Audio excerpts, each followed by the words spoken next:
When you need to build up your team to handle the growing chaos at work, use Indeed Sponsored Jobs. It gives your job post the boost it needs to be seen and helps reach people with the right skills, certifications, and more. Spend less time searching and more time actually interviewing candidates who check all your boxes. Listeners of this show will get a $75 sponsored job credit at Indeed.com/podcast. That's Indeed.com/podcast. Terms and conditions apply. Need a hiring hero? This is a job for Indeed Sponsored Jobs. Heat up your 4th of July at the Home Depot with our wide variety of grills under $300 and make every gathering one to remember. Give your outdoor space a glow up. Whatever your budget is, with savings on seasonal plants starting at $5. With the grill fired up and your backyard set to perfection, you'll be able to invite friends and family over to kick off the party. Start celebrating with low prices guaranteed at the Home Depot. Prices may vary by store. Exclusions apply. See HomeDepot.com/price match for details. Congratulations, Sid. This is a big deal.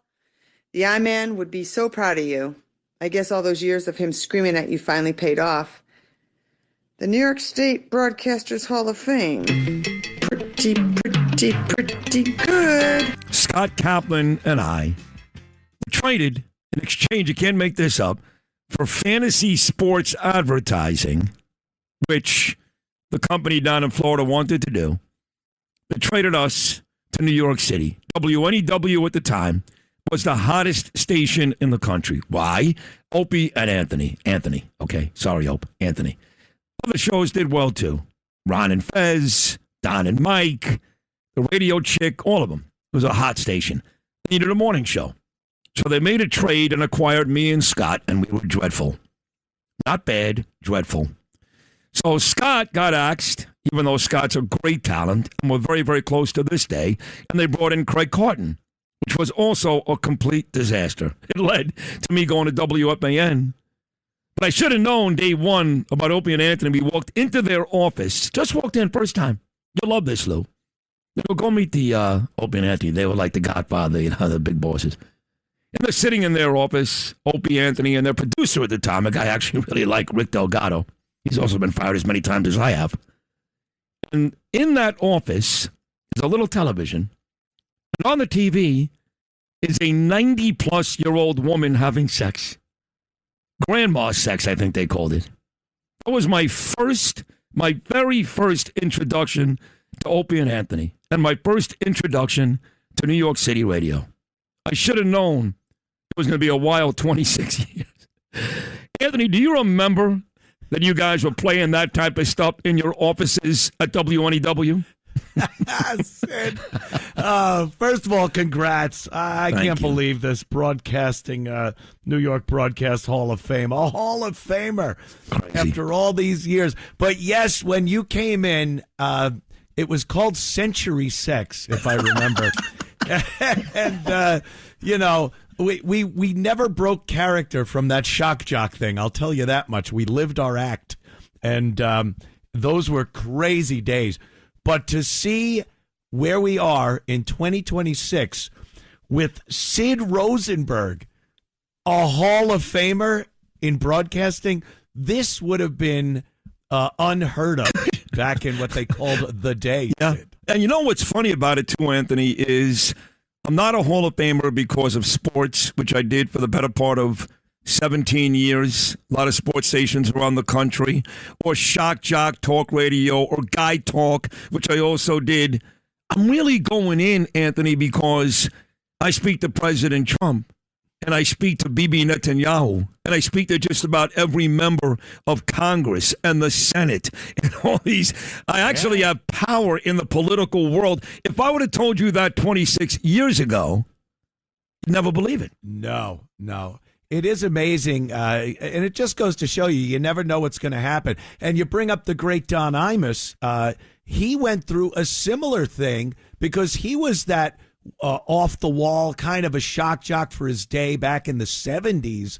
And, Moby Worm coming to get you, baby. And he wound up becoming the premier political talk guy with the guests from Washington, the presidents, things like that. So it is kind of something we've seen before. It's not unprecedented, but you deserve it so much. You are so. Here's the thing, too. It's not just your radio show and what you've done on radio for all these years and what you're doing now, because it is amazing. But your involvement in New York, in the community, you're out there. You're doing things, Sid. You're talking to the people. You're amongst them. You're just saying things they want to hear and a lot of things they don't want to hear. But you're active. That's a big thing. Anyone could just sit in front of a mic. We could tell with all the crappy podcasting that's going on out there today.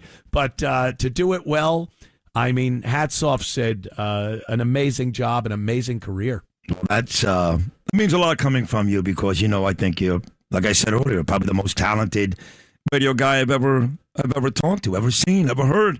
You were just, you made everybody laugh every morning for a very, very long time, both at WNEW and, of course, Sirius XM, and still with your own podcast, which is still great, and right here every Sunday night. But you do a lot of talking. You're in South Carolina now, but you'll always be a New Yorker at heart, no matter what. And you spend a lot of time on Sunday nights talking about Mom Donnie, talking about the DSA, talking about the Democrats. I saw your tweet a couple of days ago with Chuck Schumer dancing at the gay parade. By the way, I don't care that Chuck Schumer has a lesbian daughter.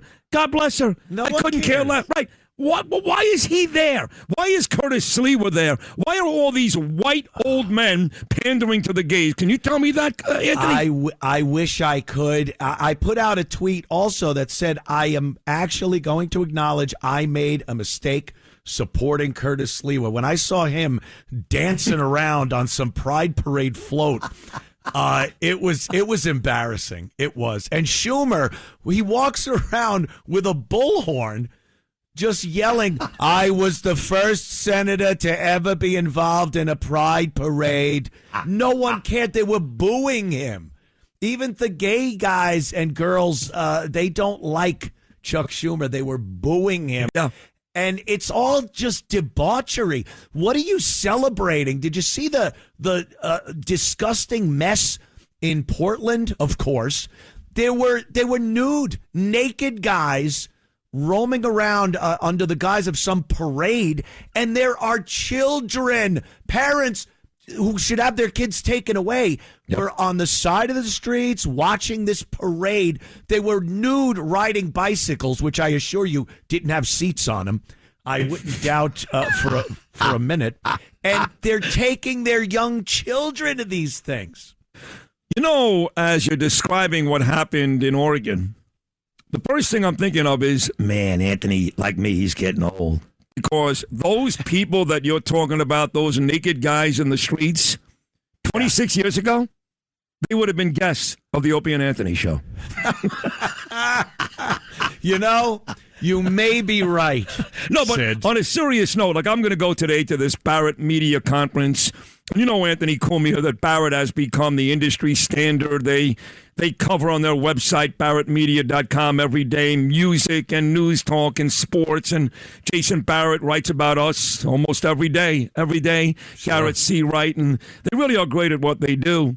And they're going to have all these different people speak over the next 3 days from all three genres, news talk, sports, and music. But you were around when you guys were number one, when you guys were the first to beat Howard Stern and really make him nervous. He was nervous every day he went to work. You've seen the evolution in the last 30 years of what we call radio. And that may be more shocking to you, I guess, than the term shock jock, right? Yeah. It is. And well, as far as this Hall of Fame induction goes, you know what? The first thing I thought of was that scene in Goodfellas, and I'm like De Niro going, they're going to make him. He's going to be made. So watch out when you walk in the building there, Sid. Right, there better be somebody in there. No, I know. You know how it ended for Pesci. I did. That basement was empty. That wasn't good. So if there's nobody inside the building, right, exactly. And that was a great scene. Then the phone afterwards, the payphone outside the diner. Yeah, great scene. But you've seen this evolution, and the shock jock. They call me a shock jock all the time. Yeah. Right wing conservative radio host and shock jock. And when you think about what you guys did 30 years ago, I'm nowhere near a shock jock. No. It was a whole different era. First of all. Secondly, you grow up. You got to get a little older. If I was doing half the stuff we did on the O&A show on my show, I would be arrested these days. It would be crazy. You got arrested those days, too. So. Yeah, you bring up a valid point there, Sid. See, that's why you're a Hall of Famer, and I'm sitting here in South Carolina.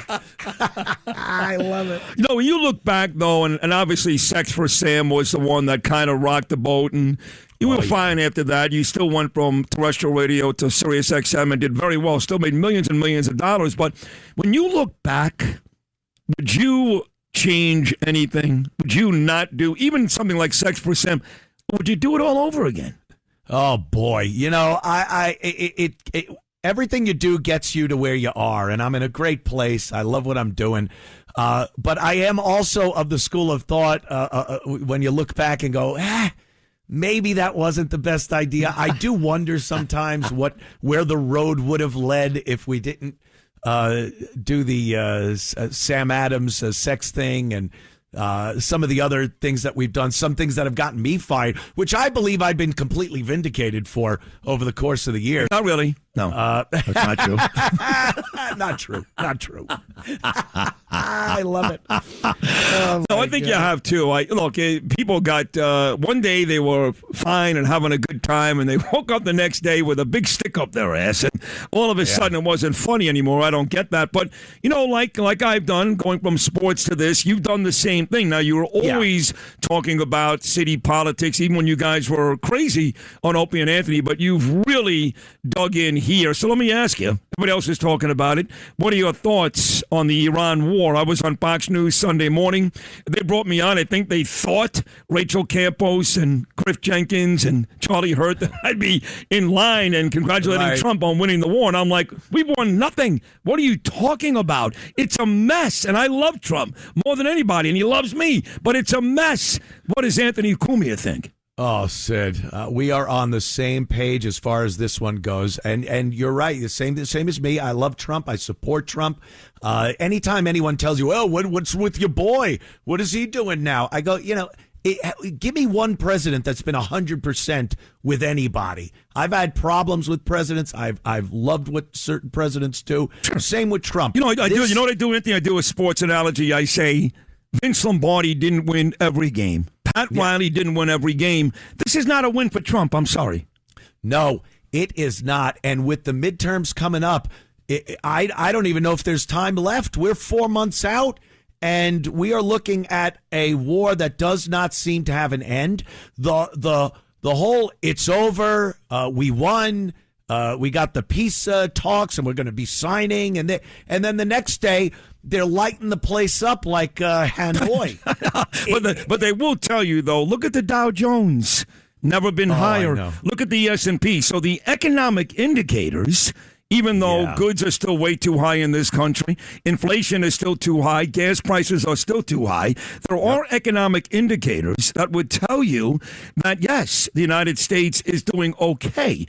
But that's not what this war was all about. There were three major objectives, and of those three, we've accomplished zero.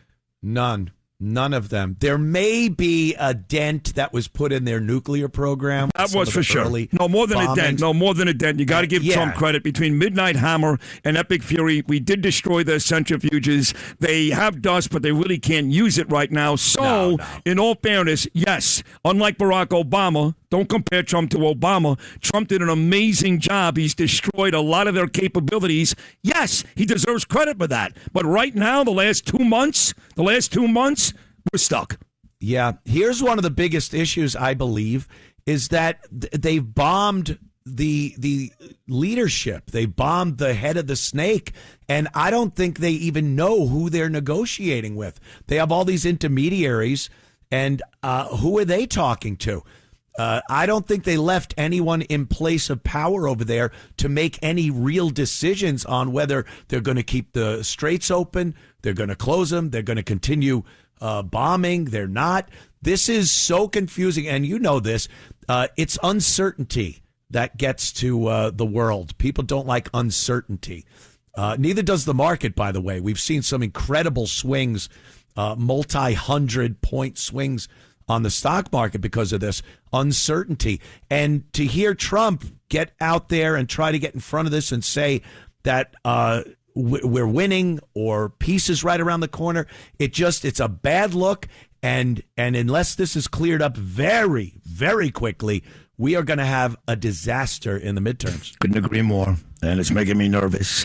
So you should be in the Hall of Fame. You said to me yesterday, you said, nah, I'm too much of a shock jock. But again, you look at my history and it's pretty ugly. I mean, I said some very offensive things, very offensive. I admit it, very offensive. And, yes. And had to go to rehab and went to jail and missed a lot of time. Now, you're worse, don't get me wrong. No, but on a serious note, if I made the Hall of Fame, you certainly should be in the Hall of Fame, not just here in New York, but in the National Hall of Fame. Do you care about that type of stuff? I never really think about it unless something happens like you being inducted into the Hall of Fame. Then you go, wait, shit. What's the matter with me? You're in the Hall of Fame. What would you do if you got the call today? We got to wrap this up, bud. That Opie made the Hall of Fame, but not you. Now that would be funny. At least it would give me a bevy of material on the program, Sid, because I don't know. Hey, look, your whole career, my career, we look and say the biggest thing you could take away from it is you never know what's going to happen, where you're going to end up. And every twist and turn and even the bad things that happen bring you exactly to where you are today. And if that does come to fruition at some point, I'd be fine with that. If not, I'm very proud to have a friend and cohort like Sid Rosenberg getting into the Hall of Fame. Thank you, Anthony. What I said earlier, I've been around a lot of very talented people in my career, from the Don Imuses to the Mike and the Mad Dogs to your boy Howie. But you're right there at the very top of the list. So whether you get in or not one day, it doesn't matter to me. You're an immense talent. You're doing a great job on this radio station. We're so happy to have you. And I love you, Anthony Cumia. Thank you so much, my good friend. Thank you, Sid. Congrats again, man. Thank you. God bless you. There he is, Sunday nights right here on 77 WABC. Thanks for listening to Sid and Friends in the Morning. You can hear Sid and Friends in the Morning weekday mornings at 6. If you like the podcast, share it with your friends and listen anytime at WABCRadio.com and download the WABC Radio app. Hit that subscribe button on all major podcast platforms. Plus, follow WABC on social on Instagram, TikTok, Facebook, and X. See you next time for a new episode so you never have to wonder. What the heck is going on here?